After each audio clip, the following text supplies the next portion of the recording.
Hey everybody, this is episode 15 and part 4 of our new gun owner series. In this final part of the series, we dive into the defensive mindset, proper awareness, and the countermeasures to criminal victim selection. So stick around.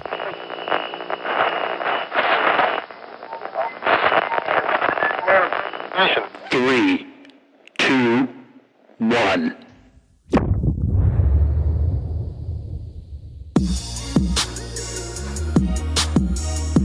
This is the Labor Force Prepared Defensive Action podcast. We believe there's no defensive situation so bad that your lack of training can make it worse. We're on a mission to cut the crap in the firearms industry and bring you topics and discussions that are designed to make you a more informed and effective gunfighter. If it has to do with alcohol, tobacco, firearms, and everything else, we're going to talk about it. Guys, gals, and submarine racers, here are your hosts, Jay Eisenicke and Mike Garza. Hello, is this thing on? I don't know. Is mine working? Can you hear me? The Clintons have not killed us yet. Oh no. Uh-oh. Okay, wait a minute. I hear something. I feel like Eminem. I don't hear any snare in my headphones. I don't hear any snare in my headphones. All right, welcome everybody. Hey, here we are at episode 15 of the Laden Force Prepared Defensive Action podcast. Thanks everybody for joining us today. With me, as always, is my favorite co-host, Mike Garza. Mike, how are you today? What's up, boys and girls? I couldn't find any good replacements, so I guess I had to come back for free. My career is really not going anywhere. I guess I'm plateaued out now. Your trajectory is like sky high. You're like SpaceX. God, we just can't get off this SpaceX. But I did get new clean undies, so I'm good to go for that. Good, yeah, thank you. I know that there was much concern out in the interwebs about whether Mike had that's right, clean britches. So, hey, I was speaking of going around the internet, and well, first of all, before we get to that, is that I'm actually pretty excited about doing this one. This is like an episode that I've wanted to do for a while, and it just never really kind of. We always found something else that came up and pushed this one to the back. And so this is now the final part 4 of our 4-part series for new gun owners. And this one is specifically doing with a mindset, like a combat mindset, awareness, and understanding victim selection and how you reduce your likelihood to become a victim. And so I think that not only is this applicable to new gun owners, but I think that just there's a whole swath of current gun owners that, 90% of them could use a refresher, an update, or maybe even a first-time exposure to the topics that we're going to talk about today. So pretty excited to get into that. I think it's going to be a ton of information. It's going to be good stuff for everybody to dig into and pay attention to. So with that said, I do want to talk about a video that I saw. I know, Mike, you've seen it before, but you're familiar with Enter the Dojo with Master Ken. Master Ken is my hero, without a doubt. Him and Todd just wreck it. It's Him awesome. and Todd, man. Yeah. What is that? What's their style of martial arts? Ameridojo, yeah, something like that. Those guys are crazy. So if listeners, if you do not know who Master Ken is make sure to go look up on YouTube, Enter the Dojo, Master Ken. So the one I was thinking of, it had to do with, he was talking about, cause this is awareness, right? And this is, not being a victim and fighting on the streets and all that kind of stuff. So this happened to be a secret street fight tip. And it was specific to CCW carriers versus a martial artist. And I thought it was hilarious. The funniest thing was that he brought up was a little thing about Geppetto and Pinocchio. And he said, he takes little Pinocchio in, and he said, unless you burn, you're not going to learn. That was pretty good. It's pretty good. So, we talked about all the different positions on the last episode about where you would carry your gun, whether it was in the 3 o'clock position or it was in the small of your back. What do you call that? The kidney? The kidney carry. That's what he called it. The kidney carry. Yeah, and he says it's something about beans or whatever on the kidney Yeah. one. But the other one was in the appendix, and all the disarming techniques about when you have a gun in that position and how he keeps you from being able to draw your gun. And let's not forget, boys and girls, always, as always, stomp the Yes, groin. always. So, but yeah, those were Restomp the groin. restomp the groin. That's right. But I thought the one that was the hilarious one was the one where the pecker pincher for the appendix Yes. carry, where he grabs the Yeah. slide and racks the slide so it pinches your scrotum Now in technically there. that's Yeah, that was fun. wrong, right? If you're a left-handed shooter and you have a left-handed gun, because the ejection port would technically be on the right-hand side. So if Master Ken does listen to our very, very small podcast, you're wrong, sir. You're wrong. Take that. Okay. Somebody's going to have to go out there. It's going to be like Demolition Ranch is going to be out there going, say, is the pecker pincher really possible? Can you really get your scrotum caught in the injection port? I don't know. Well, if it was a Beretta, I think you could. Yeah, that's true. A whole open-faced 92 slide might be able to do that. Yeah, I think you might, because there's plenty of people who've got that little crescent moon shaped thing on the. But then again, your holster should technically protect you, right?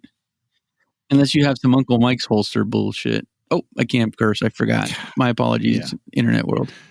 Yeah, that's all right. Instructor Zero, his sock holster.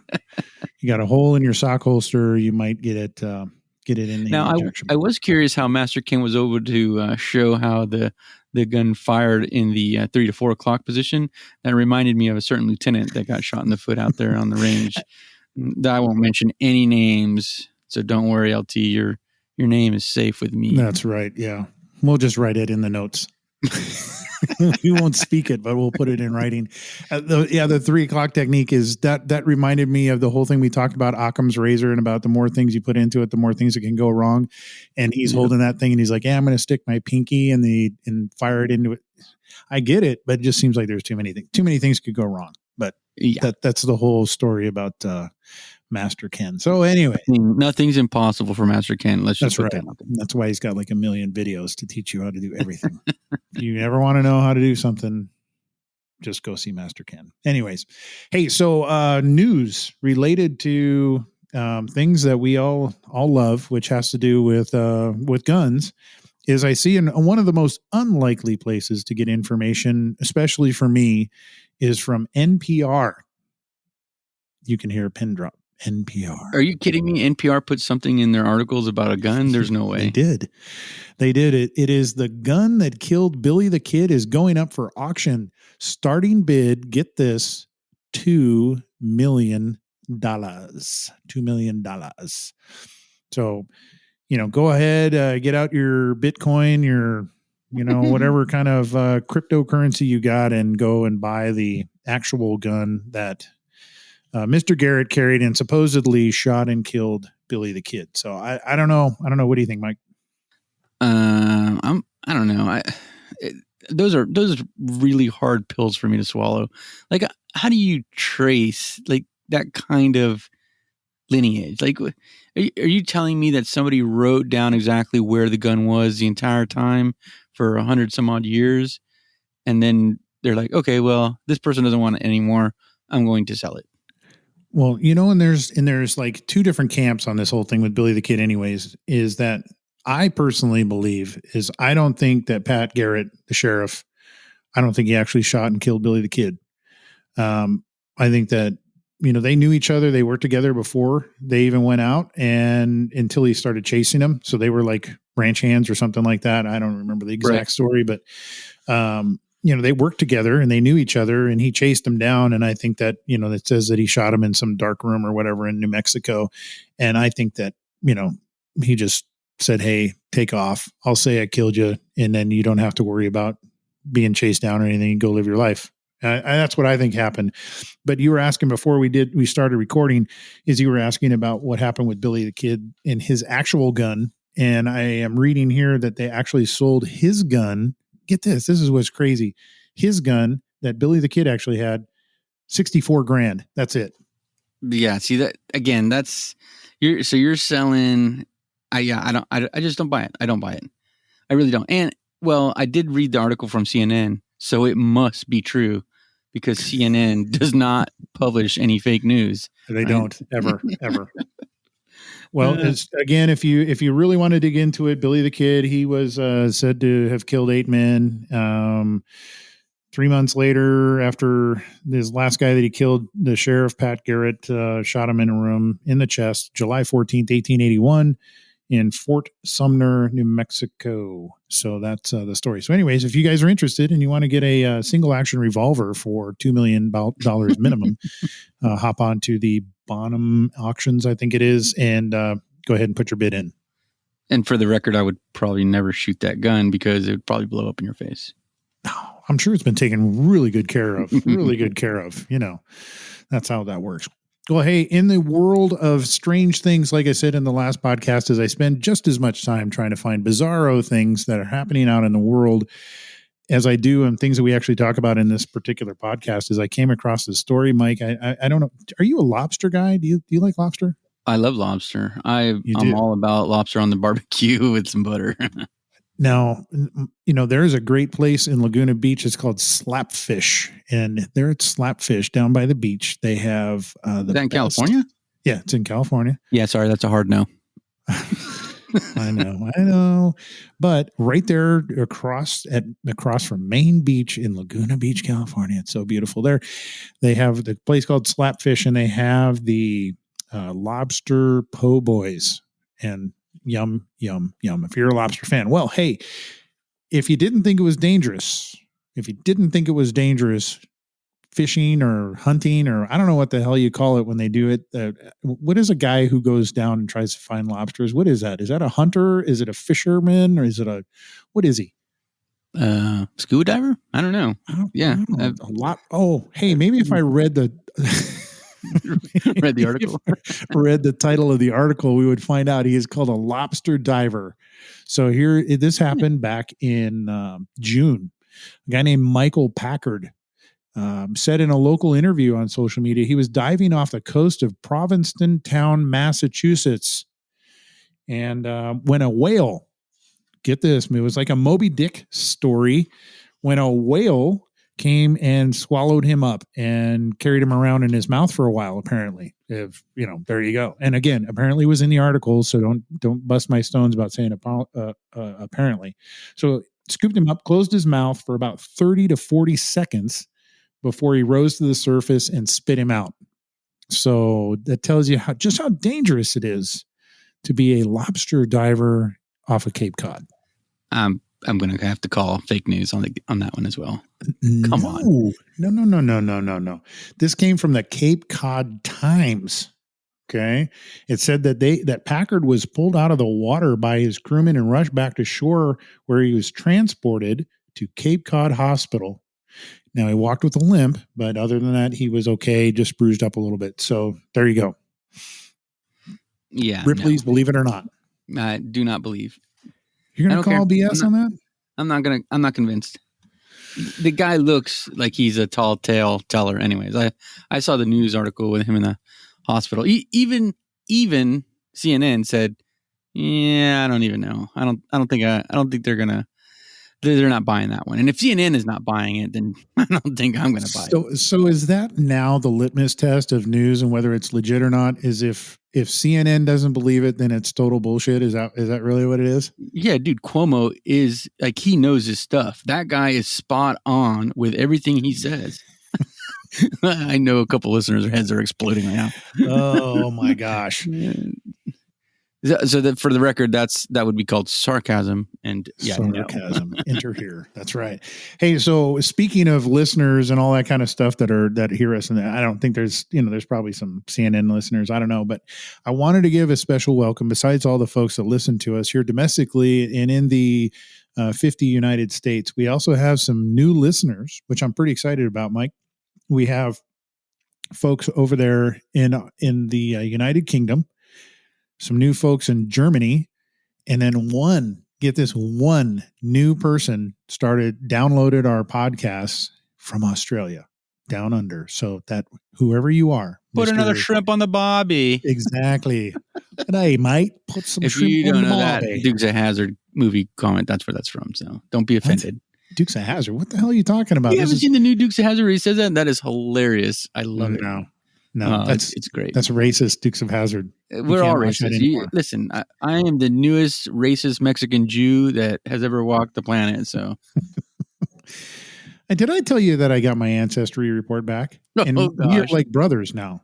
Oh, really? I am 24% Tepehuan Indian from Mexico. There you go. See, I told you we were Aztec warriors, Jewish warriors from Mexico. There you go. Yep.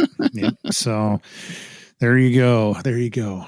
All that ancestry stuff. Well, hey, we could talk about that all day, but we really have to get to the topic at hand, which has to do with awareness, mindset, and victim selection. So the first thing that we have always taught about in a lot of our classes, and again, I reemphasize is that this is a good conversation for anybody, not just new gun owners, is to talk about mindset, really think about it, their awareness, and how people are selected as victims. And we talked a little bit in a previous podcast with Deputy Rich about how to minimize the likelihood of becoming a victim and how you take care of your house. But this is something that has to do with you when you're out in the street.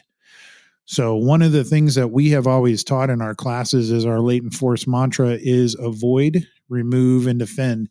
And those are very simple, is that if at any chance that you can avoid a situation or circumstances that keeps you from becoming a victim, then it is always recommended that you just avoid it. Plan where you're going, think about where you're going. If it's a dangerous place, you probably don't want to go there. There's no reason to put yourself in that area. Remove is if you find yourself in that situation, then you need to find the nearest exit, get out, leave, and just exit. And the final one is defend, is obviously if you have found yourself there, there is no exit, no way to get out, is that at some point you have to begin to defend yourself and put your defensive action into plan. So that is kind of a mindset thing that you have to have before you even get started, is thinking about stuff and thinking with that combat or that mindset, that defensive mindset, which is a lot of people think that just because now I have a gun, I don't have to change the way that I think. So that's a good place to start. Simple, easy to remember is avoid, remove, defend. And one of the things we always say is why it's so important for mindset is because, the question that I would ask anybody is your mind prepared for where your body's going to have to go? And that's the whole thing, is that if you're in a situation and you're hurt, you're injured, there's things happening around you that you've never seen before that are gory and traumatic. Are you mentally ready to be able to deal with that? Because if you're not, and you freeze or any of the other things that happen under those type of stressful conditions, you could become a victim just because you're not prepared mentally. Yeah, those are like the what if games, right? So you always have to play the what if game in your brain. You have to be running those what if scenarios in your head before all these events happen. And if you haven't read any good books on that kind of stuff, Jay always turns me on to, I have it over here in the corner. It's called The Gift of Fear by Gavin de Becker. It's a great book, and it really does talk about that little guy sitting on your shoulder. It's funny because several months ago or years ago now, we had a guy come in and in the law enforcement agency. We were sitting down for a briefing or it was like a Fourth Amendment. It was during that Fourth Amendment, 14th Amendment stuff. Right. And they were just kind of talking and they're trying to break the monotony of the lecture and the law.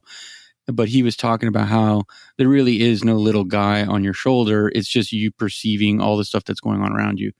Yes, I get it. But the little guy on your shoulder is just an analogy of your body getting all of that sensory perception into your eyeballs, eyes, and nose all at the same time, and you going, oh my gosh, there is something wrong, and now your body immediately wants to start producing adrenaline so that it can react as fast as it can.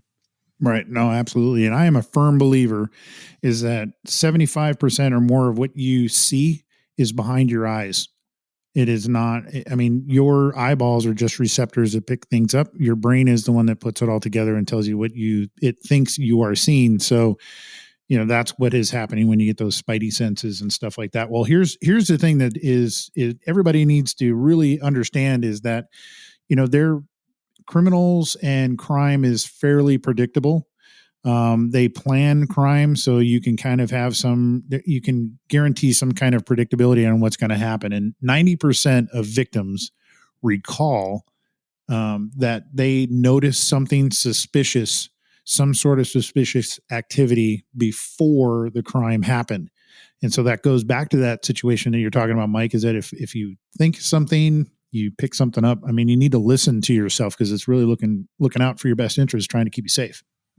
Yeah, absolutely. This reminds me back, and I don't know if I told this story, so just stop me. But the guy that we picked up for stabbing two innocents, we saw him walking down the street. He looked really funny to me, and again, it was for me. It was that little guy on my shoulder. Like which person walks around 11 o'clock at night with a backpack in a dark area and avoiding us? Law enforcement. We were in full uniform, so it instantly just sent my spidey senses tingling. And sure enough, that was the guy, or the kid really, that stabbed the two innocents. So we were able to apprehend him. And that was only just because I saw him out of the corner of my eye. And literally, I mean, I barely picked him up, but it was enough for me to just zero in on him and ask him, hey, why don't you come over here and step to me and talk to me? And we had no description of the guy or anything like that, but that was the guy. So right, exactly. Now here's the thing about when we talk about target selection or victim selection is that everybody needs to kind of think about is that criminals typically select people who are vulnerable or unaware of their surroundings. So that's the first thing that everybody needs to realize is that if there's something like right now, I'm in a sling. I was walking around and I was down going to a dinner and I was walking around going, man, I feel totally uncomfortable because I'm like half of what I was before because I only got one arm. And, so normally I probably would be somebody that they wouldn't pay attention to and they probably would move on to somebody else, an easier target. But this time now here I am in a sling and hardly able to move. And so, that's what people are going to target to victimize is somebody that's going to be vulnerable or they are unaware of their surroundings. So but what we need people to understand is that you will oftentimes unknowingly, that's the problem, is display nonverbal cues. So things that you do that you don't say, but it's the way you act that in your behaviors and your mannerisms that are actually making you look like an ideal victim to those criminals. There's a great video out if you got 40 minutes that you can stand of about a 1995 documentary. It's called I, Psychopath. And they follow a guy around who considers himself to be a narcissist and a psychopath. And they go through and they try to get him tested. And in the end, it turns out that he is a psychopath. But that whole video in there is a section that has to do with serial killers, Ted Bundy included, where they actually can tell who is a good victim and what the problem is with those victims just on how they walk. Yeah, absolutely. Well, and even further, there's another good video on the interwebs, and it's called "Why Not Talk to the Police." And if you avoid the title, right, like just don't think about the title, but go watch the video, listen to what the attorney is telling you. The whole avoid remove part is in his whole monologue, right? He tells you why that's important. And it's not, the reason why you don't want to talk to police without a lawyer is because of the court. But just listen to the stories that he's telling and the examples that he gives, and you'll see why at the bare minimum you want to avoid the whole situation in general, because everything can be spun around in a court of law because of the way that's shaped, right? It's not meant to do it on purpose. Nobody tries to do it. Well, I guess there are some examples where there are, somebody tries to do it, but just listen to the stories and the way he starts phrasing the technical terminology that goes through. Yep. No, that's a good one. And anything you say can and will be used against you in a court of law. Nothing that you say can and will be used to help you in a court of law. That's exactly. Not how that works. And that's one of the good takeaways from that. But yeah, I'll put a link in the show notes to that video because that's a good one. I really think that's good for everybody to watch for sure. So one of the things that when we're talking about, the serial killers are just looking at it on how you walk. I mean, it's very simple. It's just your stride. Whether you're dragging your feet, if you're walking slow, if you're awkward, the way you swing your hands, just your posture, how you look, all those things are indicators for when you think about it, and this goes back to the animal kingdom, right? Is that when there is a lion out there looking, they are looking for those indicators. So it's no different. Is that if they're looking, they're going to say, okay, which one of those has some sort of physical limitation that makes them slower than the other guy? And that's what they're doing, is they're trying to find that ideal victim. And it's no different. The animal kingdom, we're animals, whether you like it or not. And so that's what those criminals are doing. They're looking for the same things as prey as an animal out in the wild. Yeah, I mean, a really simple one to think about is when you were first a brand new CCW holder, right? And you carried your gun for the first time. How many times did you touch your gun that day? I guarantee you were always touching it. Yep, fidgeting and all that kind of stuff. You give it all away. So here, there's some good information that I'm going to put a link up to that has to do with a lot of these things with victim selection. So I'm going to share a couple of things that have to do with common trends that criminals use in order to select their preferred targets. So the first one is criminals will select their victims based on their habits, predictability, and ability to control the situation. Now we're going to talk a little bit in here about the OODA loop, which really is your ability, understanding how it works is your ability to control the situation. So when we get into it here in a little bit, it's the OODA loop, OODA, the OODA loop, and that's going to be how you control the situation. The next thing that has to do with what criminals do is the targets that are constantly distracted by cell phones, music, or are unaware of their surrounds are prime victims. So please remember that one, because that's important. The other thing we talked. Do you have the video of that McDonald's kid that was leaning up against the counter to act all cool, and he had his gun on him, open carry? No. So we'll talk about that when we go into the orientation and distraction. That's a good one, or the observer. Okay. Yeah, definitely. Yeah, we'll remember that one. So we talked about with Deputy Rich about homes without exterior lights, limited or no security at all, are preferred by criminals. So, believe it or not, they're going to observe, criminals are going to observe your day-to-day activities. I mean, they're going to spend some time. There's going to be surveillance that's going to happen. Are going to conduct some type of surveillance that has to do with what you're doing. And it could last anywhere from a couple of minutes to, if they're really, really targeting you, it could last, days, weeks, whatever it might be.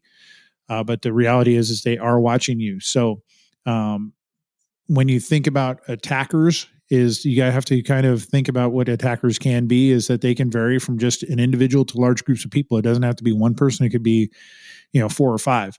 The thing that we can remember about criminals is that they're not always that smart.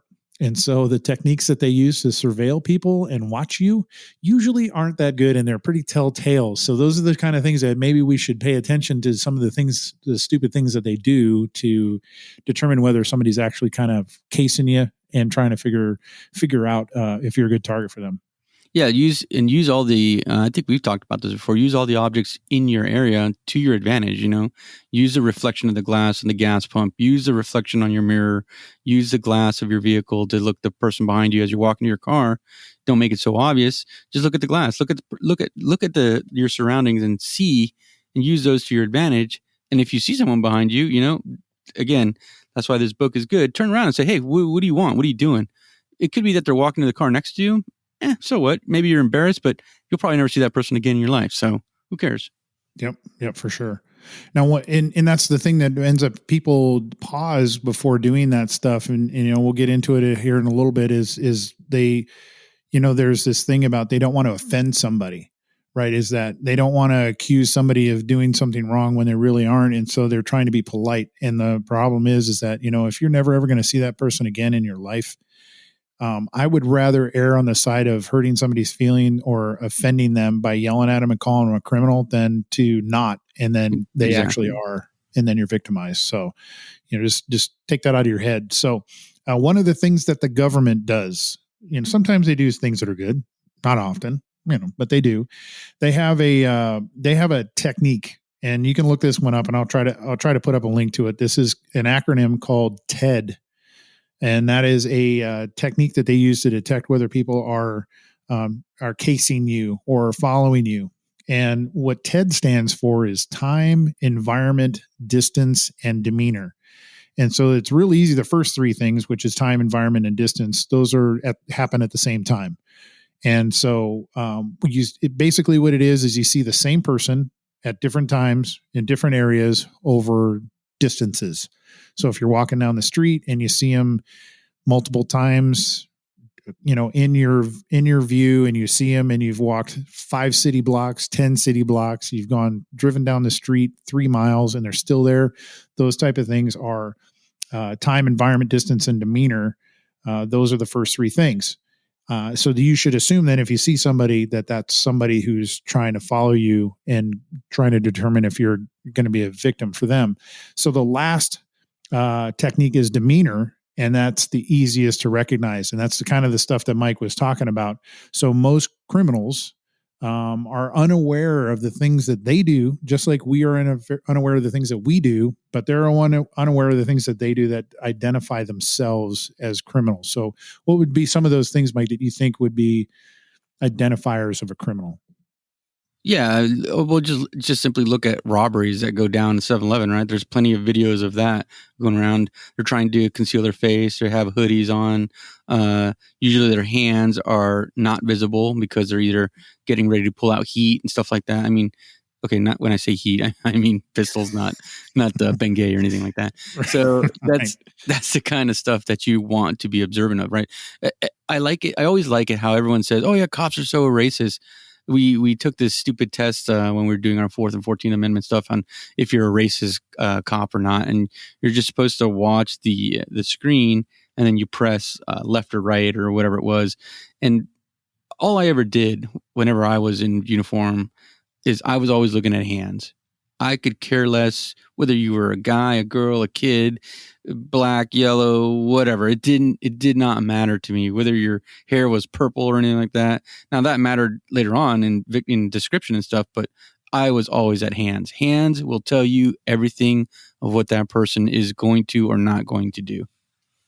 Yeah, for sure. So a couple other things, I agree, and that's part of the when you're looking somebody over, is making sure that part of it is you want to look from top to bottom to top, and you're always stopping and watching the hands because that's where things are going to happen from, for sure. So some of the things that they do to identify themselves that's pretty stupid is they wear inappropriate clothing. So you'll always see him wearing some, I'm always looking out, and I just saw some guy the other day who was like in this giant parka and it's like 115 out. I mean, why are you wearing a parka, long pants, everything? It just, those type of things. It doesn't mean that he's a criminal, but it just doesn't quite fit. And they do that kind of stuff. They also believe that black colored clothes makes them more concealable, when really what it does is, if black was truly the color that you use to keep yourself concealed, why would they use camouflage?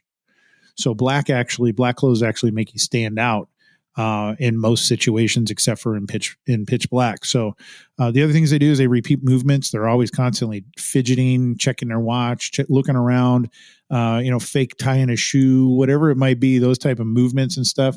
And then obviously, if they're doing something, if they're doing something like they're looks like they're taking notes or they're taking pictures of you, those things are pretty obvious. If they're making eye contact, or if they're overtly trying to avoid making eye contact with you, those type of people, those are some spidey sense things that should be telling you that somebody is can't be trusted, for sure.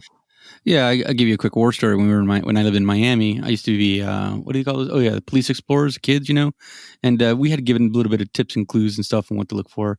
So we were downtown Miami. My mom was driving. I was in the passenger seat, and the guy in front of us on a bicycle, hat sideways, short shirt. He was driving in the middle of the road, and the reason why we weren't in the number one lane or the lane to the left of us is because there was a bunch of glass there. We were coming up to a stoplight. And he just kept like slowing down. He was looking at his tires, and then he was looking like to the right and to the left. But he could have been going much faster, even though he was on a bike. So I'm like, Mom, be careful. This is important. Something's going on here. And she's like, oh no, he's just riding his bike. He's just an idiot because he's in the middle of the road. So sure enough, we finally get to the light. It finally starts to change to red, and sure enough, on our left hand side comes 4 guys. And they were getting ready to smash and grab. So that was the big thing back in Miami in the 80s. So I'm like, get out of here, get out of here. And, we peeled off, jumped the curb, almost hit the dumb guy on the bike, but we got away. So I can only imagine, right? The glass on the left were from the 10 other victims that they've done that to, right? So that's the reason why that was all cluttered with glass and rocks. They either put it there so that you couldn't drive in that lane, so they could funnel you in to the point, right? Yep, yeah, for sure. And so I think some of the things that happen is that we, as people, we see things regularly and they become normal, and those are the things that criminals will take advantage of. And so we really have to, one of the things that I know we talked about during the academy and firearms training and everything was, and part of the Milo that we had done is, people don't think that women or kids, and I should say, let's say adolescents or even kids, there would be opportunity for that person to be violent in training, and they had to make a judgment. And it turns out that because it was a woman or because it was a kid, they kind of just let their guard down. And then they were behind the power curve, and that person turned out to be a violent person, a pregnant woman, or a kid or something. All those things are used. And so criminals will use the thing that we think is rather common and that we just don't even think about. We kind of ignore them every day, and we're just like, well, what's a pregnant woman ever going to do to me? I mean, of course, that would be a great way for somebody to use either women, pets, children. They use any of that stuff just to blend into the environment so you're not detected. They also, always look at stuff. For me, is that the elderly people, older people, the homeless, and nowadays with as many delivery things that are coming to your house, there's delivery people everywhere. And so you just kind of, how hard is it to look like a Amazon delivery guy? Not very hard. And so those people just kind of blend in and they use those as tools. So you got to start thinking about, those things are, those are potential threats, and you just got to be aware. Yeah, look at there's been a couple of instances out here where some guy, they get your number, right? Somehow they have your address, they call you, and they're like, hey, this is the power company, you owe us $300, we're going to shut your power off. So you're like, okay, whatever, you dismiss it. But then literally your power shuts off in 30 minutes, and some guy's out there in a yellow vest. Well, what are you going to do? Well, you assume it's the power company. So you go out there, you open your garage door, you go your front door to find out what this guy's doing, right? Why is the power company shutting off your power? And it turns out it's not the power company. You've just been taken. So, and people think that stuff doesn't happen. I mean, if people could use what's that phrase, right? You hear it all the time on the news. Oh, I can't believe it's happened here. It's never happened before. Actually, what was that lady in Atlanta or Georgia where her and her dog were just killed? That's the first thing that her partner said. Oh, I can't believe it's happened here. It's never happened here before. Huh. There you go. Yeah. And they take advantage of that. In our side of town, there's actually, the big thing in the news currently is about carjackings, and people are coming in right now into people's driveways, and because everybody's leaving their car running because of the heat, and they're coming into their garage, and they're walking out of their garage into their car, and they're carjacking them in their driveway in the middle of the day. So it's just, but you figure it's kind of an upscale neighborhood and stuff like this isn't going to happen. Well, that's where they're going to be. If you're, it's easy target. So here's a couple of things that, just that I wanted to share that I thought was important with victim selection. So the number one thing I think everybody needs to realize, and Mike, I know you're going to agree with me, is that victims of physical attacks are not chosen at random. It doesn't happen at random. It's not some random act. Is that the assailants select their victims. So you just need to know is that it isn't some random thing you just happen to walk by. You were doing something that made them pick you as a target. And that's why that McDonald's video is so good. So it's an overhead shot of a McDonald's counter.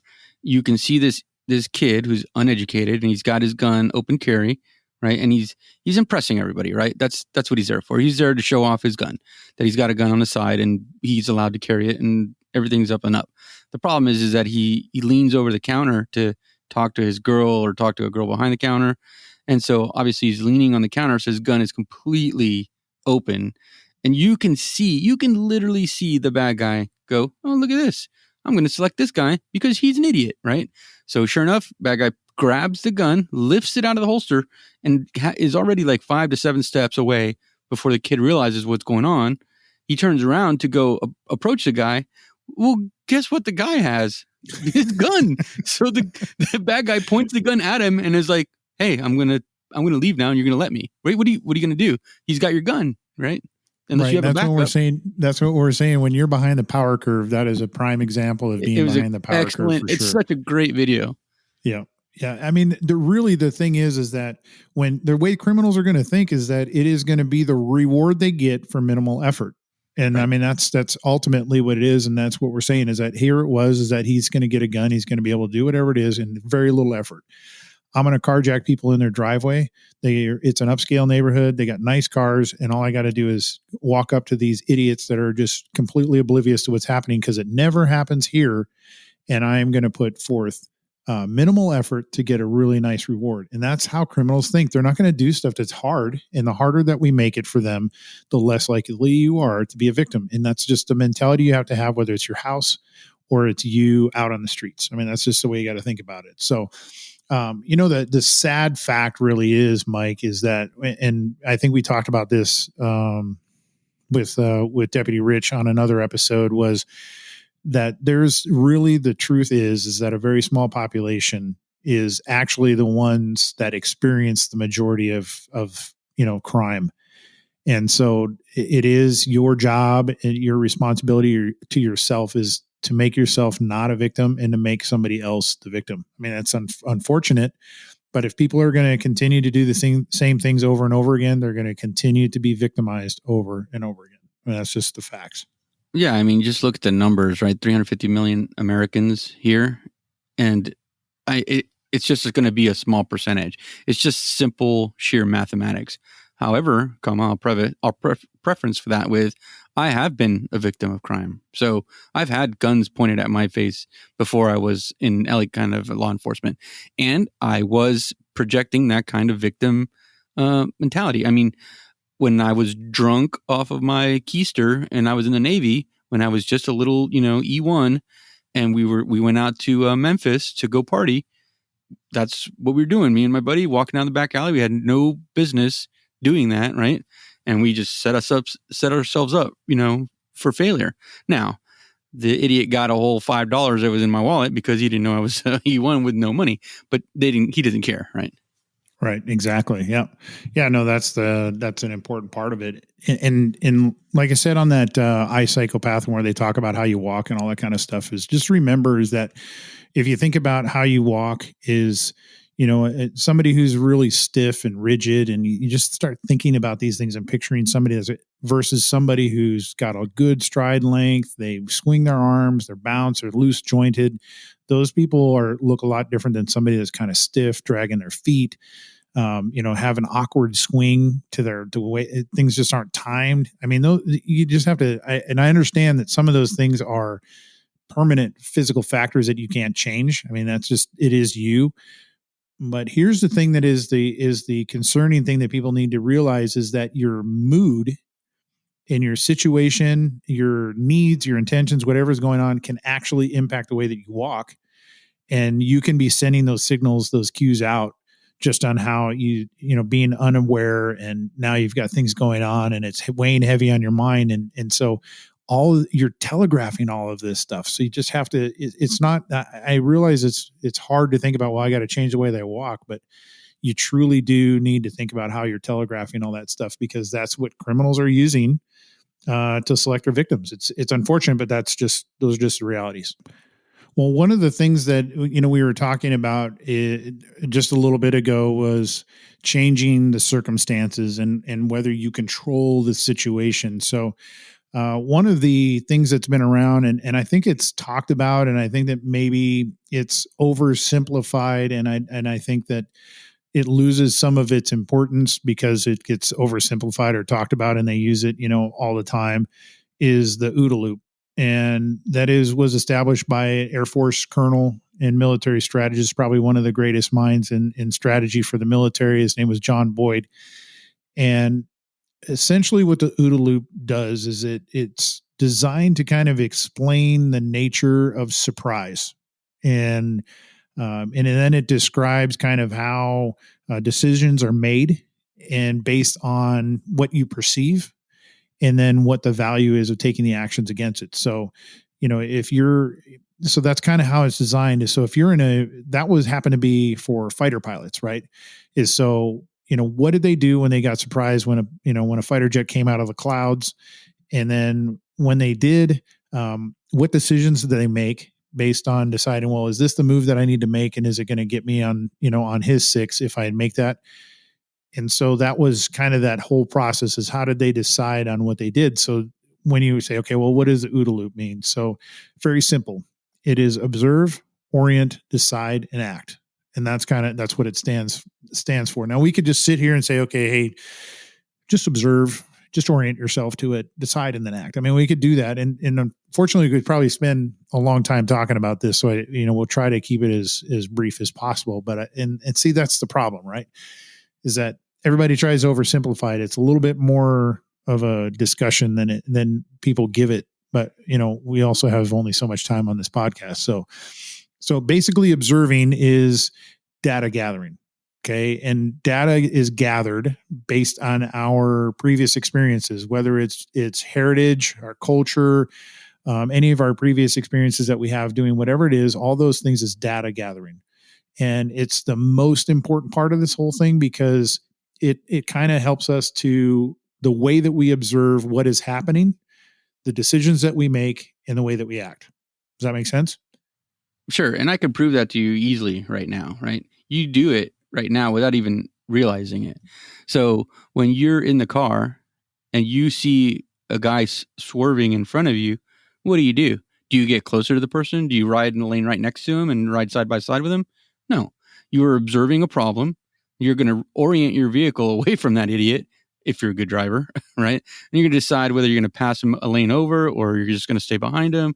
And then you're producing the act, right? So that's the simplest way. And that's what I call the what if games, right? So you've already played the what if game in your brain. You didn't realize it. You just did it because, if you've been driving for a while, you just automatically know, I want this idiot as far away from me as I can so I don't crash my car. No, absolutely. Yeah. I mean, what if is a great point of it. What if they do this? What if they do that? And that is you observing what's happening and applying that to making decisions that go to get you safely out of the situation. And then if you make a decision and you act and it doesn't change, then you got to go back to looking at it again and say, oh, okay, hey, I was going to change lanes. And then this Yahoo changes lanes right in front of me. And now he's in front of me still. So what do I do now? Well, you go back and you observe what he's doing. And all that thing is, it's a loop because it continually happens. Now, the good point about your example and what we're talking about is that if that person changes lanes and you have to reorient to what they're doing, right? Who's in charge? Right. Who owns that situation? Right. Well, it'll go back and forth, right? Depending on what the situation is. So if that person's changed lanes, then they're in charge. But then you change lanes again, now you're in charge, et cetera, et cetera. So the loop can go on as many times in the observe orient action until finally the decide and then the action is actually carried out, right? So, right. It can proceed and go several times. Right. And your objective is that you want to be in control. So you're making the decisions and you're keeping the other person into their observing and orienting and trying to come up with an action, deciding what they're going to do. And as long as you can, once they do that, if you change things up and you disrupt the environment, then they have to go back and they have to figure it out again. And so as long as you keep somebody in that observe orient loop, and taking the data and trying to figure out what you're doing, you're in control. They're not, because they've never been able to actually make a decision. Well, that goes two ways, right? Is that you can be a victim and they can do that to you and make you have to do that, or you can be in charge and you can be in charge of the situation and you control it. So the next one with orient is basically what's your orientation to the data that you're getting. I mean, it's pretty straightforward. Is that you are going to filter all that information that you get in, and it's going to go through everything that you've been through. And then you have to be able to analyze it based on your previous experiences. And then it's right there at that point is that you kind of come up with the decision on what it is that you're going to do. And that's what determines, how you're going to act. So the orient part is, is if we can keep somebody in the orient part, that's where people lose. I mean, that's what prevents you from winning, is if you can keep somebody into that orient. They're orientating to what you're doing. They're observing what you're doing. They're orientating to it, and they're doing an analysis of what they should do next. And if we can keep people in that part of the loop, then you're always going to have the upper hand, and it's going to be impossible to win if you're constantly trying to determine what next step is going to be. So we just want to make sure to do that. So another really good way to think about it would be paralysis by analysis. One of the things that I picked up from John Boyd on this whole thing when he wrote it is, in order to win, we should operate at a faster tempo or rhythm than our adversaries, or better yet, get inside the adversaries, observe orientation, decision, action, time cycle, or loop. Such activity will make us appear ambiguous or unpredictable, thereby generate confusion and disorder among our adversaries. Since our adversaries will be unable to generate mental images or pictures that agree with the menacing, as well as faster transient rhythm or patterns they are competing against. So basically they're saying is, if we're doing that, you've caused confusion for them based on all the data they're taking in. So the more we can keep them there, that's how we're going to win. So being unpredictable is a great tool. And we're going to, and when you're out there and people, and you feel uncomfortable, we're always going to say is own your voice. And if somebody you feel is surveilling you, and they're trying to determine when and where they're going to strike, they're following you, seeing what your patterns are and what you're, even in that short period of time. And so your way to disrupt that situation is be unpredictable. Turn around and yell at them. It's that simple. Some guy's following you, turn around and yell at them. Okay, get away. What do you want? And that is enough right there just to disrupt that loop. Yeah, another quick example of that would be at Christmas time, right? You're at the mall, you're getting presents, you have too many, you go back to the car, drop off the presents in the trunk. That's a good point where bad guys are sitting there observing your habits. Now they know, oh, they've just got Christmas presents they dropped off in the trunk, and they're going back for more. So yeah, we're good to go. Get the trunk, hit it right now. You're already walking back in. You don't know anything that's happening. So that's one of those things of the observation from the bad guys standpoint, right? Because they're deciding, oh, they're going in. It's not going to be any hassle. I'm going to pop this trunk, and then I'll be able to carry away with a couple presents. Right. Yeah, absolutely. And so the next two is decide and act. Decide is your hypothesis. This is going to work. This is what I'm going to do in this situation. And then you act and you carry it out. And then part of it is the feedback that comes from your decision and your actions. Did it work, or do I need to do something else? And so if you need to do something else, then you make another decision and then you act. And that is until you get what it is that you're looking for. So the key is for you and for the criminal is to obscure your intentions and make yourself unpredictable. I mean, that's what it's all about. So I was going in and I was like, at somewhere I had read and I think it was in The Art of War by Sun Tzu. And there was so I went back and I dug before this and I dug it up. And one of the sayings that he has in there is, in the midst of chaos, there is also opportunity. And to me, this is hundreds of years old, and this guy has got it dialed in and figured out. I mean, that's why people go back to this book all the time.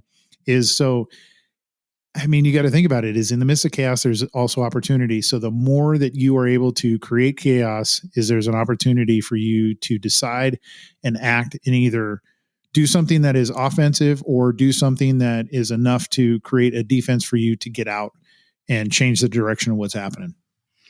Yeah, I almost attribute this OODA loop just like chess, right? It's just real life chess, except it's happening obviously much faster, and there's much more risk in the game, right? So you have to be able to react quickly in these real life events because it's not a board and there is no reset button, right? What you're trying to do is you're trying to create more chaos and confusion for them than there is for you, and that's. We always have talked about the game of inches. It's a game of seconds and inches. And that's the whole thing that you want to do, is that if that can give you a split second to get away, if it can give you a split second to be able, because again, time is life, and every second that we can get. And if that's what we're doing is by creating some confusion, giving ourselves more time, then that ultimately will help us be come out on top of these situations. So, Yeah. anything else on that OODA loop stuff that you're thinking of, Mike, that we want to add before we move on? No, not really. I mean, that's again, that's where we create all of our own distances, moving off the X. That's where we go into advanced gunfighting and stuff like that. You want to get off that square range and start expanding your mindset. Now, there's a great video out there. It's old and grainy. And I think it's actually a recording of a video played on a TV. So that kind of gives you the tell of how good the video is and how good the sound is. But there is one that's out there, and I'm going to put a link up to it. It is on Colonel Cooper. It is on his. He was at Gunsight, and he gave a rundown of mental conditioning, the combat mindset, and the color codes of awareness. And it's, there's plenty of it that's written and people talk about it. If you haven't heard of it and you haven't heard it straight from the horse's mouth, then I would say click on the link that I'm going to put in the show notes to watch this video, so it gives you a better understanding of the color codes of awareness. Because I don't think that Mike, you or I can do them justice, but I think we'll give a pretty good explanation. But when you hear it from him, he's quite the character, and he gives some really good examples on how that works. So I'm gonna put that up in the show notes there. Yeah, always get it from the horse's mouth, right? When we're talking about Colonel Cooper, and he wrote this essay, which is called Mental Conditioning for Combat. It was also in his book, The Principles of Personal Defense, I think is what it's called. I'll have to find that out, and I'll put a link up to that too. But there was a section in there, and it's the most important thing is what we're talking about is the color codes of awareness. Now, when you hear those, is that there's 4 of them. Some people will say there's a 5th, which is black, and we can have a discussion about that another time. But for the sake of this one, to get it as simple as possible, and so everybody kind of is on the same page, is the 4 of them are white, yellow, orange, and red. And so each one tells about how prepared somebody is, an armed person, if you're carrying a gun, or if you're not, and you have some other thing in your defensive plan. It's maybe you don't want to carry a gun, and you just want to carry pepper spray, or you want to carry a taser type weapon. Maybe you carry a baton, but you don't want to carry a gun. Whatever it is, these color codes of awareness still apply to you, so it doesn't matter. The reality is that if you are unaware, you cannot defend yourself. I mean, ultimately, that's the basic point of it, right, Mike? Yeah, if you have your headphones in, you're looking at your phone all the time, you're just walking down the road, you're not paying attention to your surroundings, you are broadcasting, I'm your victim, Right. And so the first one is condition white, and that one is a non-combat, non-defensive state of mind. It's okay to be that way at times, but you are completely unaware of anything that's happening around you. You go to the spa to get a massage, you probably are in condition white. That's okay, because you're at the spa, and that's okay to be there. Or maybe it's in your house, in your bedroom, and you're just trying to relax, or it's in your back, whatever it might be. Condition white is you're completely unaware, and you have absolutely no mindset that has to go to defending yourself or fighting. What else can you think of, Mike, that might fall into that condition white? Yeah, like if you're sleeping, right? You're sleeping, you're just completely unaware of what I would hope that unless you're like some Navy SEAL that's always on the cutting edge. But I mean, it's one of those things. And it's just you're in the pool, right? Swimming with your kids, condition white. Again, you're probably not looking for Haji to come over the fence and try and kill your family. So, right. Exactly. And if you are, you should probably move. Right. Exactly. If that's your neighborhood, man, you probably ought to think about a different neighborhood. That's for sure. Well, the reality is that majority of people, if we look at, if your head is down, and, we were talking about earlier with your phone, you're listening to music, all of that kind of stuff. If your head's down and you're walking through the parking lot, looking at your cell phone, you got headphones in and you're listening to music, and you're not aware of what's happening around you, you are in condition white. So I challenge you tomorrow or later today, after you've listened to this podcast, is to walk around and see just how many people are in condition white. And you're going to be surprised to find how many people have no clue what's happening around them. And then you're going to go, well, no wonder. Hello. That's the reason people get victimized. So That's the first thing is to remember is condition white is completely unaware of what's going around behind you. Now, here's the next one is yellow. And this is more of a relaxed general alert, I guess, right? Is that you are just paying attention to the things that are hanging or happening around you. Excuse me. So if you're looking around, paying attention to the people that are around you and what's happening, and this car that's pulling in, like you were saying, Mike, is if you're paying attention to traffic and where people are moving around through the lanes, you're not in this, hypersensitive state. You're just paying attention to what's happening around you. You're seeing who's there. You're looking at people. You're paying attention to who's walking behind you, who's walking to your left, who's driving to your left, who's doing what.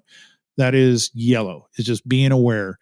One of the things that is the best example of white versus yellow is how many times has this happened, listeners out there? You pull up to a stoplight and sitting in a car next to you is somebody you know in the car right next to you. And you wave your hands and you're trying to get their attention to wave at them. And they're sitting there and they have absolutely no clue that you're there. Man, that happens all the time. So who's in yellow and who's in white? The person that's sitting over there completely unaware that there's somebody waving their hands and, right next to them and they can't even see them. So that's an example of the difference between white and yellow. Yeah, we have a friend who actually pulls up to lights sometimes, and he just like goes crazy in his seat and flips everybody off in the area, and nobody ever sees him. Like that should. I mean, what's next, right? So that's how all that kind of stuff happens if you're just completely unaware. And New York City is a prime example. Look at New York City and how many times. So back in the day, they were chopping watches off of people's hands because you'd put your hand out the window. They're not paying attention. Some guy literally comes up with a big pair of metal shears or a machete, and they're chopping watches off of people's arms. Right. That's crazy. Well, I'm going to tell you is that everybody should be, just for their own peace of mind, is everybody should be getting themselves into condition yellow. And, one of the recommendations, and this came directly from Colonel Cooper, is that every person that decides to carry a gun concealed for personal protection should at all times at a minimum be in condition yellow. The cool thing about yellow is that it can be maintained for indefinitely.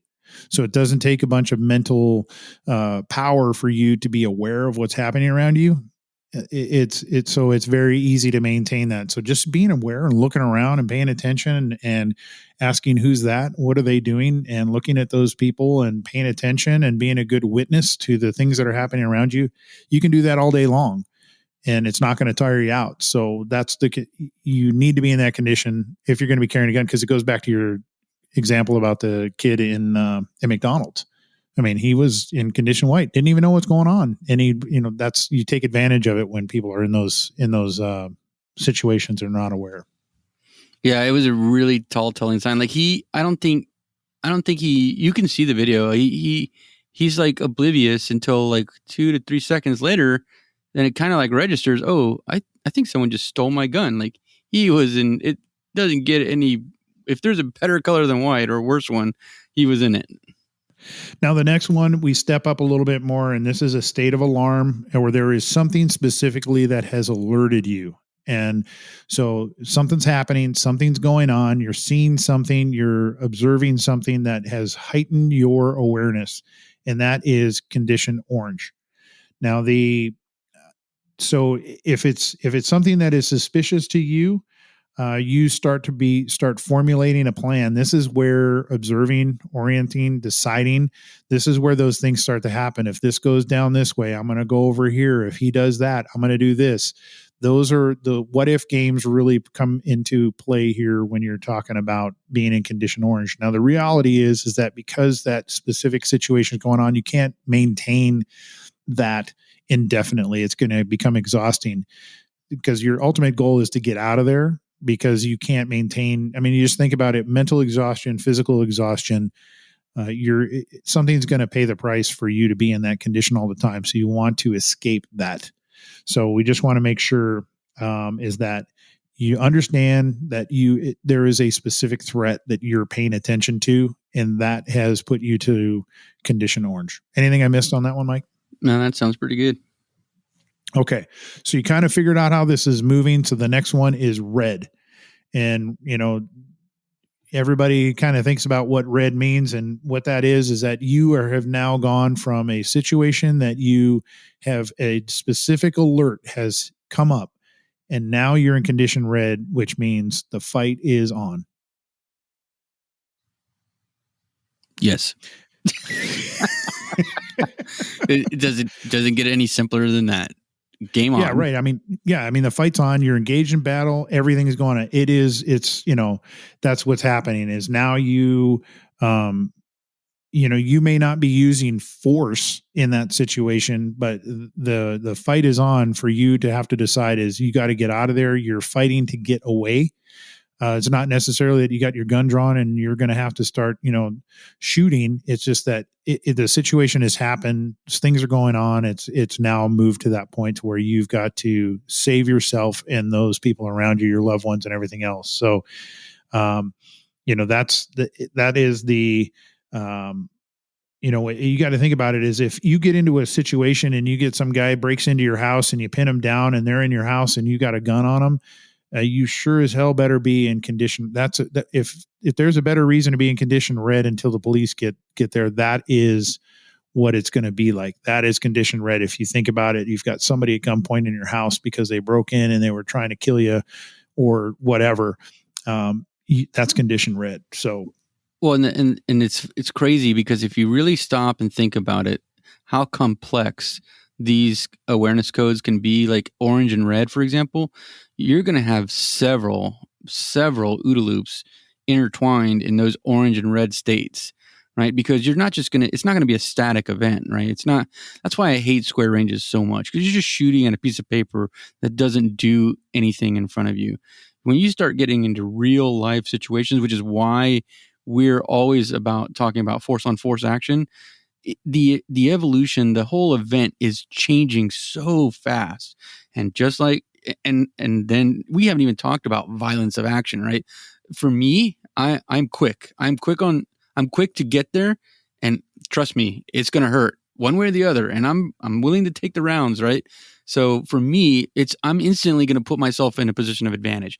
And I mean, it's going to be brutal and it's going to be violent, and I'm not going to care because you've already put me into that no-go zone, right? And that I don't feel comfortable in. Right. No, exactly. I think that's a perfect point, is that when it comes down to making that decision, the level of violence that's needed and the speed in which it happens. I mean, you can't be thinking about it then. That's the whole big point about this. Is I think that if there was one major point to get out to the new gun owners or anybody that's carrying and hasn't thought about this before and just thought it was going to be cool to carry a gun, is that whatever your beliefs are, whatever your religion is, whatever your feelings are about being a pacifist, or whether or not you can, killing somebody is going to send you to hell, you need to make the decision as to whether or not you are prepared mentally, physically, spiritually, everything else, for the violence of action that it is going to take for you to survive and to win. Not just survive, but to win whatever that confrontation is. And that means that, we're going to talk about it, but I'll go ahead and do it now, because it's one of the top 6 things that I think everybody needs to know. Is number one, is it important to remember, is fight, cheat, and win. And if you cannot figure out, there are no rules, and that means you got to gouge somebody's eyeballs out to survive and to win, then that's what you're going to have to do. And if you haven't prepared yourself mentally, then you can't be doing that in the moment. You have to be ready to do that. And you've had to have gone through those what if situations, the mental preparation of seeing yourself doing that already and practicing that in your mind. Otherwise, you'll never do it. Yeah, I mean, what it said, if you find yourself in a fair fight, your tactics suck. I mean, couldn't. Exactly. I mean, it just doesn't stand out anymore. I'll give you a quick example. I was coming home midnight. Some guy, we were in. There was traffic. It was only one lane, and there was some guy with a stupid stop sign and a go sign, And I was just sitting there waiting, and this guy pulls up to me, and because I was in a big truck, right, and I look like a construction guy, I guess, I don't know. He's like, "Oh, what's going on here?" And he started yelling at me, and I'm like, what is this idiot yelling about? It's funny because I had my buddy on the telephone. He's like, what's that guy yelling? I'm like, I don't know. So again, because I am instant to the reaction, I already had my gun out and I was pointing it at him underneath the jamb of my door. So I don't know. I don't know what this crazy person that is on drugs or not on drugs is sitting here yelling at some person sitting at a stop sign, waiting for the guy to turn the stop sign. So I'm like, as soon as I see his hands and they have something else other than not his hands, right? If they're not empty, he's going to get blasted. And I'm going to make sure that the threat is stopped because that's just who I am. So, and I guarantee you the guy had no clue as to how bad it was about to become Right. because he had no idea. My OODA loop was so fast that I was like, I don't care, and again, I get people that are like, oh, well, yeah, but you don't really know. That's right. I don't know, but I would rather be prepared. I would rather be way in front of that loop when he does decide to produce something. He's toast. I mean, he was going to get toasted. Right. And this is one of the points that comes to Colonel Cooper's thing, that one of the final points that I think is the most important thing is that no matter how well prepared or armed a person is, they cannot survive a deadly encounter if they have to go from white to red. It is impossible. You are so far behind the power curve if you are in white that it is impossible for you to get to red and do anything to protect and save yourself. It's over. So that's why. Now, here's the thing: is we did talk about our mantra is avoid, remove, defend. Is that the reason that I think that is so important is because being aware can oftentimes, well, I shouldn't say oftentimes, the vast majority of the time, being aware can avoid the need for you to use any kind of force. So if you're just being aware and you increase your awareness level, you're going to see things happening. You're paying attention to what's happening and you're making some decisions and you're acting and you're avoiding areas or you're removing yourself from the situation before you ever need it. I mean, I would rather be 3 blocks away because 10 minutes ago I decided, yeah, I don't like the way this looks. And all the excrement hits the fan and I'm nowhere near it. And that's how avoid, remove, defend works in conjunction with you being aware and having that level of awareness. So those are my personal things anyways on that. Anything we missed on that, those color codes of awareness in your opinion, Mike? No. And like you said, the military has black. And I think when Jay talks about not surviving a white to red event, that is really where black comes in. You've jumped so far that you just pass out or you just sit there with a blank stare and let it happen. Right. And I have seen that. And it's pretty awe-inspiring. Yep. So here the last little bit that has to go into mental conditioning and going beyond awareness. We've covered the OODA loop. We've covered all that. We've talked about being aware, and now it has to go into some of the mental conditioning, the way that you have to start thinking. And so to me, I kind of wrote down, and in my opinion, these are the things that we have always talked about, and I think are the most important things that a person can think about and add to their defensive plan are these 6 items. And number 1, okay, you can substantially reduce your risk of becoming a victim of attack by making yourself a less attractive target. We've talked about that. And on our Facebook page, it's on the very top. It's got a picture of some wolves eating some prey, and it says, look like sheep and be eaten by wolves. And that's why that is important. Right, Mike? Yeah, absolutely. I mean, again, if you portray that image, right, then that's what's going. If you want to be the rabbit or you want to be the sheep, that's what's going to happen. They're going to find you, and it might not be today, it might not be tomorrow. It'll be the time that you completely least expect it. Right. Yeah. I mean, and it's just projecting very simple things about how strong of a person you are, confident demeanor, just things that you do and how you present yourself, how you carry yourself are all the things that are going to help to deter during an attack.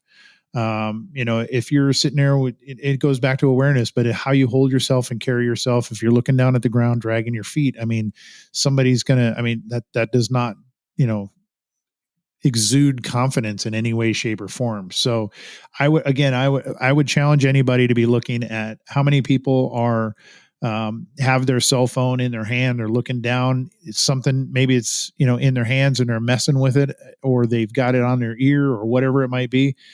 If that's something that you do, you probably need to change and find yourself getting out. And it's funny. My wife catches me all the time, and she says, "Oh yeah, hey, you're the one that talks to everybody about not walking around with their cell phone and looking down, and here you are." And I'm like, "Well, you got my back. I don't have to worry about it. I mean, that's the thing, is that I can do that because you're watching out for me." Hey, come on, woman, I'm down one arm. Watch my back. Exactly. And what am I doing now? Yeah, she's supposed to be defending me. So, and look around is like, how many people in your neighborhood leave their garage doors open? I mean, I drive through the neighborhood and there'd be people in the middle of the night. It's 12 o'clock at night, and people's garage doors are open. Well, I'll tell you what, is that I can guarantee you is that the criminals are going to go there than my house. Yep. I mean, that's just Easy the way pickings. it is. So, that's the way it is. Yeah. So, I mean, you just have to think about those things, is that people are the society, man, this is the saddest part. But it's true, is that a small portion of society continues to be the victims. And it's because of, I don't know any other way to put it except for they're lazy. They don't pay attention. They don't pay attention to their surroundings. They have no concern about their own safety. They just think everything's going to be perfect. Roses, sunshine, marshmallows, and unicorns and rainbows. That's because it's never happened before. I can't believe it happened here. I can't believe it. Our neighborhood's so great. Yeah. Take a few extra precautions, and that just makes you better than the other guy. So that's like, hardening the target, right? That's what really that's about. Yep, absolutely. Okay, so the next one after that, to me, is number 2 would be, you don't pick your attacker, they pick you. Your goal is to make them rethink their victim selection. To me, that is one of the most important parts for you to remember, is that they pick you, you don't pick them. They're going to choose the time and the place of their attack. And the good thing is, which is really positive, is that they're going to give you some signals and some cues of that impending attack. So we need to be paying attention to those things for sure.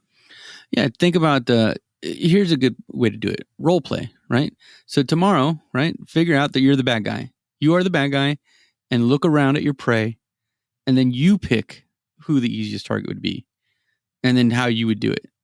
That's just a simple role play that you can do inside your mind. Obviously, don't do it in real life. You'll get in trouble. You'll get caught.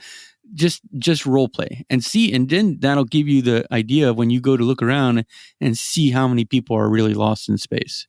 Right. Yeah. No, that's absolutely right. I think that this is the best point where you're doing the what if thing, is because if something does happen, what are you going to do? And the biggest thing that you can do is detect those things from happening before they happen. And you can't do that. You can't detect or see the cues or the signals that criminals give away if you're not aware. If you're in white, you're going to miss all the cues that are blatant. I mean, like we said, criminals aren't smart, and they are criminals for a reason. And if they are smart criminals, then they're a serial killer. They're not some guy who's going to try to rob you, mug you, or whatever. I mean, that's just the way it is. So you got to be thinking about those type of things. So if you're aware and you're paying attention and you look at those cues, you are more than likely, you are going to prevent the attack from happening, because you were aware and you were able to change the dynamic of what's happening. So that's. Do you know where a lot of the smart criminals hide out at? No. Library? Washington, D.C.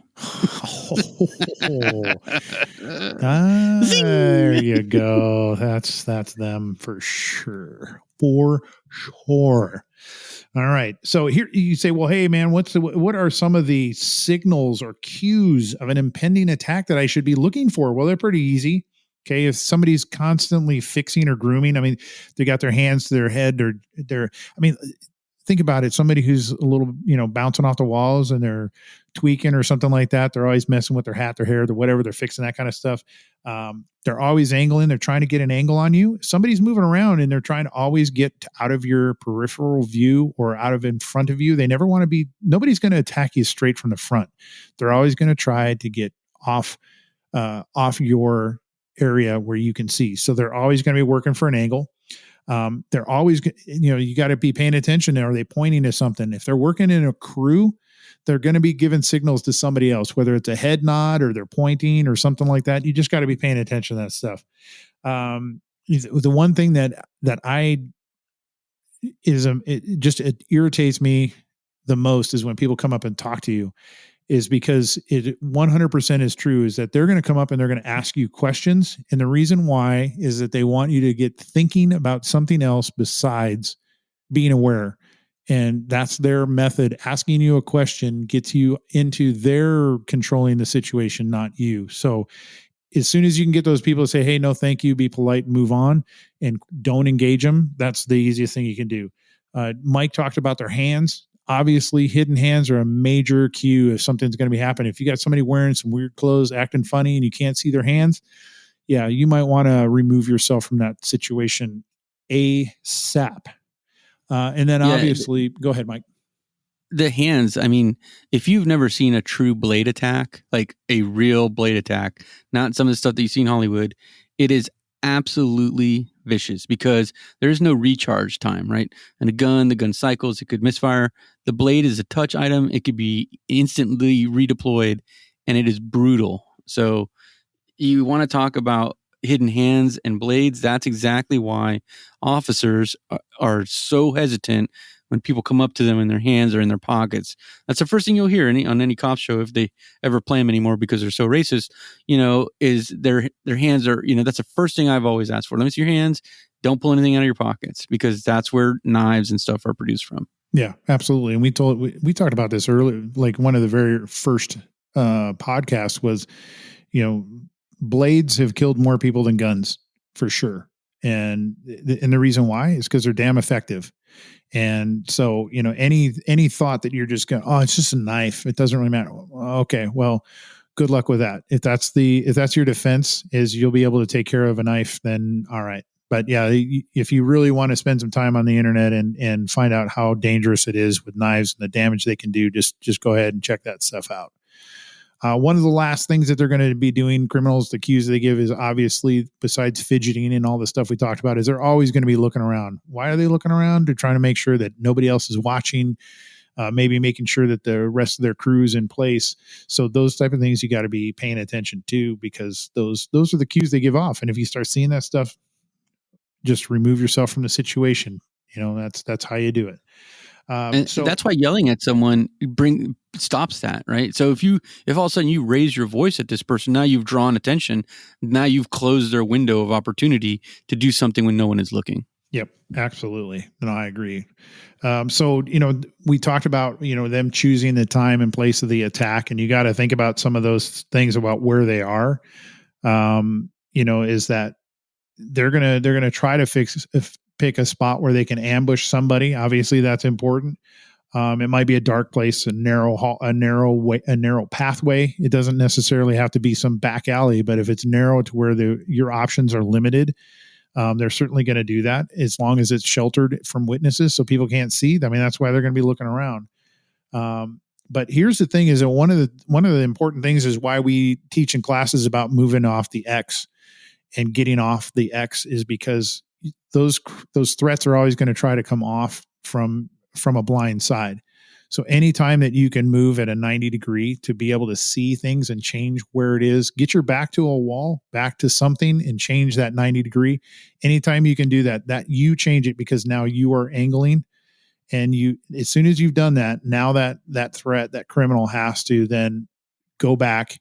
They're observing what you're doing. They're trying to make a decision on what they're going to do now that you've just done a simple thing as changing your direction 90 degrees. So always use that 90 degrees as much and as often as you can, because that is going to help you to check behind yourself and keep things moving. So to your point, Mike, I think if you need to assume that a situation is dangerous until it's proven otherwise. And if that means along the way you offend somebody by yelling at them and screaming at them and making them feel uncomfortable, so be it. That's just the way you got to think. Yeah. So this is the way I think. You're a pedophile, and until proven otherwise, that's the way my head works. You are not my friend. I don't know you, and I don't care about you. That's plain and simple. Unless, I mean, you can ask Jay. I think I have a whole circle of friends of 4, maybe 5, and that's it. Well, I'm not sure where I fall in that. Could be dangerous. Outside the circle. Outside the circle. Circle of trust. That's right. That's right. I would never fall backwards with Jay behind me. There you go. Well, he's got one arm, so he's not going to be able to catch me anyway. I'm completely useless at this point. I'm outside the circle of trust because I can't do shit. All right. So, hey, the next one is trust your gut or your feelings or your intuition. It goes back to the gift of fear is if something doesn't seem right, you obviously have your best interests at heart. So if something doesn't feel right, just listen to what you're thinking. It may not be accurate, but it doesn't matter. You shouldn't care. If you just listen to your spidey senses. That's the one thing, especially for women, they have intuition that I think is far superior to men. And I think that if you don't trust those things, you're just putting yourself in a bad situation, become a victim. So the next one, number 4, be prepared to react to the approach of a criminal. So when somebody when they are going to be coming and attacking you, you need to be prepared to do something about it. So, that's one of the, we talked about. So here's kind of how it works, right? Is if we break this down and I've had conversations with people at work and I said, hey, this is how we get things to happen at work. So first thing is you request somebody to do something. The next one is you command them to do something. And the next one is you compel them to do something. And most of the times, if we're working with people, we can get just a simple request. We'll get them to do it. Some people are difficult, so you have to command them to do it. And then if they don't do it, obviously they get written up or something like that. And then you compel them either do this or you're out of here. Well, that's the same thing in a defensive situation is that you request somebody. If you're in that situation and they're coming in and they are going to be approaching you, is that you need to request. The first thing is put your hands up and tell them put your hands up and get that 90 degrees like we were just talking about, and tell somebody with your hands up is just to tell them to back off. That's all you got to do. Pretty simple. The next step is if they don't do anything, then you're going to command them, which is find your voice, and you're going to forcefully say back off or something along those lines. And you are going to say that. So you make sure that the people are, and you do it loud enough so the people around you can see and hear what is going on. Right. That's why we don't want to go into some place where there aren't any witnesses. The next one is compel, is that you want to make sure that you get them to comply with your demand for them to comply. And that may take force if that's the case, but you want to make sure that you are using your voice loud enough, startle them to make sure that you alert those potential witnesses. And then the next thing is survive. That's ultimately we don't want to win. We want to survive and win. So hit and run if that's what it takes. If you can do something and get out of there and make a move, then that's the way to do it. So when somebody starts to approach you, those are the kind of the steps. Again, is request, command, compel, and then survive. Yeah, that brings me back to those little tiny 22 Derringers, the 2-shot ones and stuff like that. People have little tiny pocket guns. Pocket guns are not meant to win the fight. Pocket guns are meant to do exactly what just Jay said, is you hit it and you run, right? So it's going to stun the attacker so fast that it's going to give you that opportunity to get out of there, right? You're cheating time to try to bide you some more to run away, right? So that's really what those little pocket guns are for, not for fighting a gunfight. Right. Yeah. And if you're going to yell something at them is you're making me uncomfortable, or you'll frighten me if you come any closer, back off. Those are great things to be yelling to people when you are determining that somebody is coming in there, whether it's true or not. If you perceive it to be a threat, those type of words are important to be doing as soon as they're approaching you.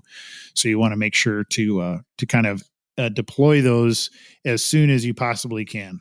Yeah, and man, what surprises me is trying to bring some current events in.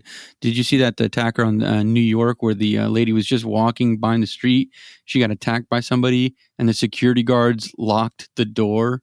Like, I was like, it's amazing how times have shifted now, and I totally get it. I get it from his perspective.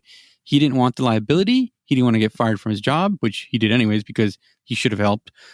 I mean, it's amazing how different people have different mindsets and they act on them when the time comes. So you could tell that he wanted nothing to do with it, and he was well off leaving a poor innocent old lady to get clobbered. Well, hey, here's number 5. Number 5 of 6 is the next. This is the next one: is make it a habit of really looking at people in order to find a possible threat before they become an actual threat. And this is the part to me, is that I don't even remember where I heard this, but I heard this a long, long time ago, and it has always stuck with me. Is that this is how you look somebody? This is a quick way to think about it, is to look somebody up and down, and that is hands, eyes, shirt, shoes, hats, and tats. Now, if you got tattoos and you're offended, I'm sorry, but the first thing you need to be doing when you're checking somebody out is looking at their hands. Where are they? What are they doing? You're so racist. So racist. I'm sorry. The guy sitting here with the tattoo. That's right. So the first thing you're doing is you're looking at their hands, which is usually going to be around their waist. Next thing is you're going to look at their eyes, because you want to see what they're looking at, what they're doing, where they're at.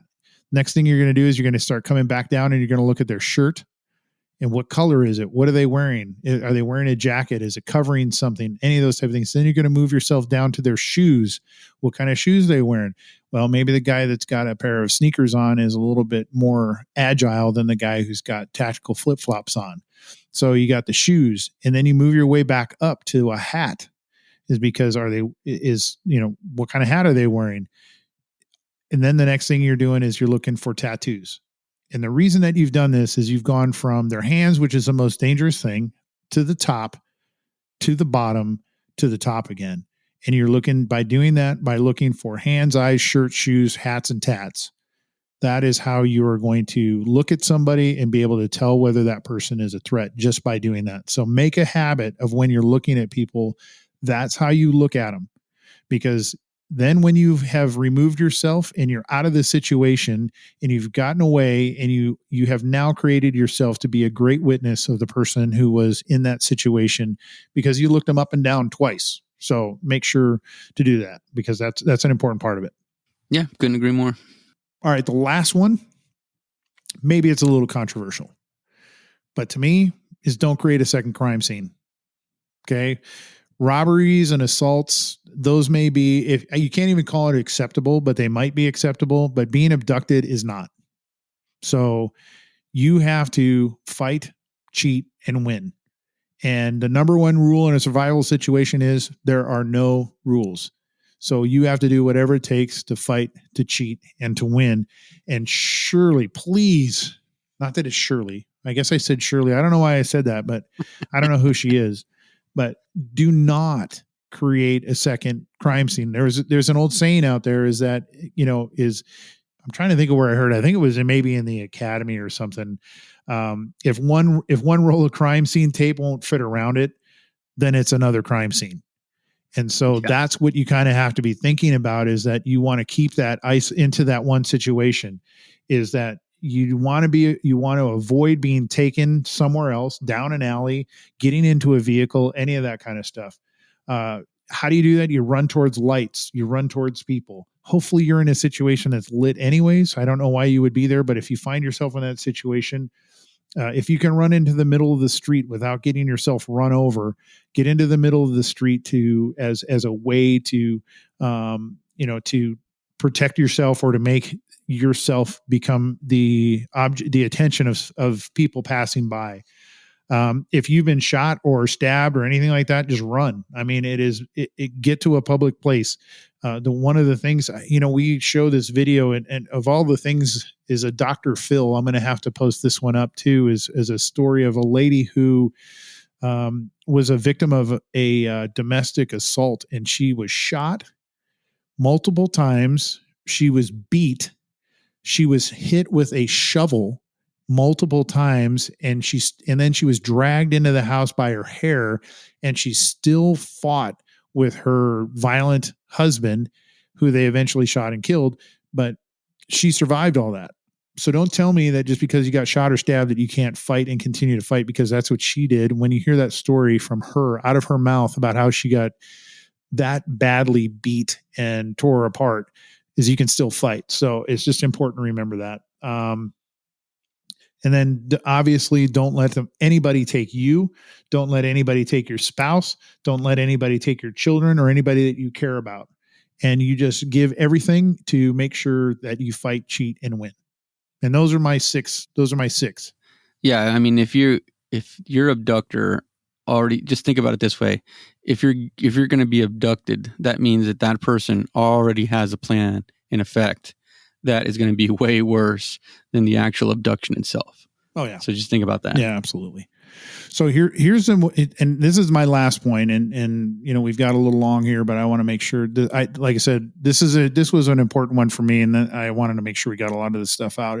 I think that the number one mistake people make is interacting with criminals, and that is, when they come and they want to talk to you or they want to distract you, is interacting with them. Just avoid trying. I don't know how many times we have to say this. Avoiding trying to be rude is just keep walking. Don't say anything. If you don't want to be rude, then just keep walking. It's just all you got to do. Is that you got to remember is that if you decide to interact with these strangers, they can they're a threat, and you're going to have to deal with that. So you are inviting that situation to you because you stop to engage and talk with them. They're going to ask you for directions. They're going to ask you for change. They're going to ask you for this, all of that to get you to stop paying attention and being aware of your surroundings. And that's how you become a victim. So, just don't do it. I just don't trust anybody that comes up and talks to me on the street. They're all freaking criminals. It doesn't matter. Everyone's a pedophile. Every single one. I don't care who you are, how nice you look. You are a threat. You are a criminal. You are a bad guy. You're a shitbag. That's all there is to it. There's no reason that you need to come and talk to me on the street. I didn't want to talk to you in the first place. That's why I just kept walking. So, I just don't think that talking to strangers, it has translated from a kid to an adult. Just believe it, right? And that's the bigger things is that, like I said, criminals ask a lot of questions to get you thinking instead of acting. So avoid that. And one of the things that I remember from the academy was, and this goes to the whole thing about why they ask questions, is that when you were, I don't know if you remember this, Mike, but whenever you get into a stressful situation, you come into a, car accident, somebody's injured, somebody's bleeding, serious thing, or maybe somebody, maybe you got shot or whatever, those high stress situations, is that the only way, and you can think of the panic and the pandemonium and the screaming and the crying and all this type of stuff that's going on. The only way, remember this, is that you can only operate on one side of your brain at a time. And if you are on the emotional side, you need to get people to the analytical side. And so the way that the technique in law enforcement is to lower the emotions is to getting them talking about details, numbers, dates, times, all that kind of stuff, because they have to start thinking analytically because it can't be emotional at the same time. And so if that works as a way to get information and try to solve a crime or to get an idea what's happening in the situation, it can also be used for bad things, which is to get you to do the same thing, is to distract your mind, because you can't be tactical and be answering stupid questions about where the nearest mini mall is. Yeah, absolutely. Just try and think back to the latest news interview that they had with some crazy person out on the street, right? And like if it's their victims, if it's one of the victims' loved ones, or they're talking about their baby or whatever, they're just crying. They can't form sentences. Oh, my baby. But then when you talk to another person that's in there, and they start talking about actually what had happened and the actual analytics of it, you can see them. You can see the change almost instantly. So again, you just start paying attention to what's around you. You'll be surprised at what actually works and what doesn't work. So, those were all the stuff that I had. As we were going through this, Mike, there was a ton of stuff that I was thinking would make great other episodes, and, getting into the violence of action and all that kind of stuff. And I think that those are probably things that we'll approach, here in the future. But I think that this was probably the best way to end this series that has to do with new gun owners, and hopefully not only new gun owners, but everybody else that already has a gun and hasn't been exposed to these concepts and topics, is to really get yourself to start thinking how important it is to have a good combat mindset, how important it is to be aware. Those things are hugely important. And, like I said, if there were a couple of things to remember is avoid, remove, defend. Those are very easy ways to do it. Trust your instincts. I don't know what's kind of a couple of takeaways for you, Mike, that you think that is worth putting bullet points next to.